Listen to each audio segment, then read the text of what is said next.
La journée commence tôt quand on est au four communal de Trigance. C'est à 4 h du matin qu'il faut allumer le feu.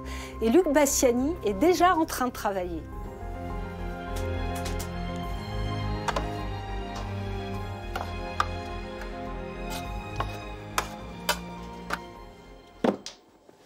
Donc c'est un four qui peut monter jusqu'à 400 degrés.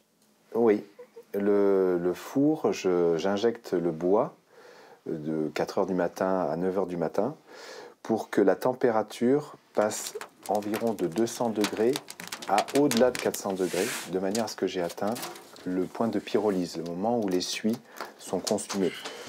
Et c'est ce moment-là où je peux me dire que j'ai plus besoin de charger le four en bois et que j'ai atteint la température idéale pour faire la cuisson de ma fournée. Quel est le secret pour savoir que c'est le bon moment? Le bon moment, c'est quand mon dôme est totalement blanc. Donc vous faites du pain comme on le faisait avant, comme le faisait votre père et avant votre grand-père? Oui, tout à fait.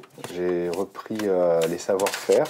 J'ai même appris pendant presque 7 mois les techniques de panification sur parisien, dans un pétrin corse, avec un four à bois, des choses que je n'ai pas pu voir pendant mon CAP lorsque je me suis reconverti. Donc travailler comme ça, c'est plus tellement fréquent finalement. Je crois qu'on est un petit peu comme les derniers des Mohicans. Je crois que sur l'arrière-pays varois, on était 6 et nous ne sommes plus que 3.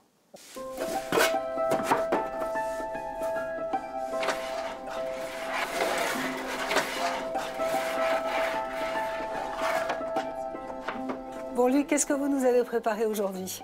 Eh bien, aujourd'hui, on aura du pain, des viennoiseries. Alors, pour la partie pain, on aura en tout premier des pizzas. Pizza fromage de chèvre du coin et emmental, et une pizza saladière. Ensuite, on aura des michettes. On aura des têtes d'aix, qu'on appelle les gros.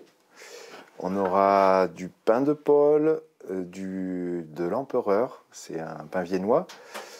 On aura des brioches, des croissants, des pains au chocolat. On aura des biscuits en fin de journée. Et puis après, j'irai me coucher.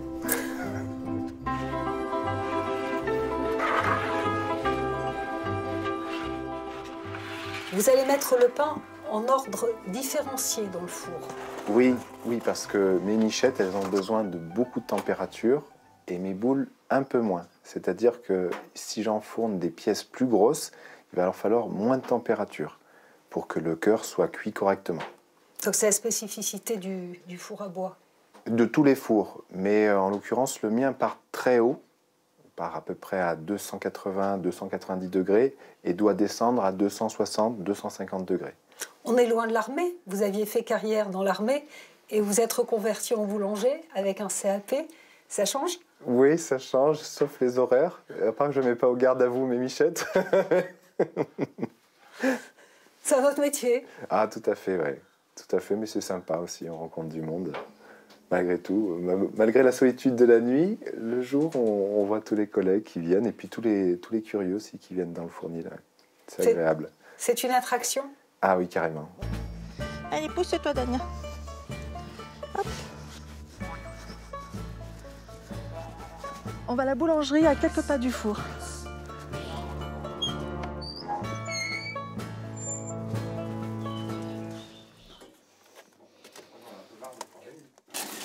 Vous venez d'où? De la Pally. De la famille. Moi, je viens de Marseille. Mais... J'entends parler de vous depuis longtemps. Ah. Vous ne travaillez pas que pour les habitants de Trigance? Et non. Pour une bonne partie des gens de Trigance et puis les gens du département, voire plus. Hein. On a des gens qui viennent des fois de Marseille, d'Aix, de Hyères aussi. Donc non, c'est étendu. 38,20 s'il vous plaît. Qu'est-ce qui fait la différence? La différence, c'est la cuisson au feu de bois. C'est vraiment des gestes depuis plus de 50 ans. C'est des générations aussi qui viennent. Il y a eu les grands-parents, les parents, maintenant les enfants. Vu que la boulangerie a 50 ans, ouais, presque 50 ans. Donc du coup, on voit des générations passer, quoi. Robert Lyons, Votre oncle a tenu cette boulangerie, vous connaissez le village de Trigance par cœur. Pour vous, des commerces, une boulangerie, une épicerie, un bar, une jardinerie, c'est ça qui fait la vitalité d'un village? Oui, c'est une récompense par rapport à tous nos anciens, moi je pense, hein, à ceux qui ont mis l'eau, à ceux qui ont travaillé le dos courbé toute une vie, parce que le village finalement il a survécu également grâce à nos anciens qui n'en sont pas partis. Et c'est grâce à eux que le village a survécu. Et puis c'est grâce aujourd'hui à ceux qui y vivent, qui le font vivre.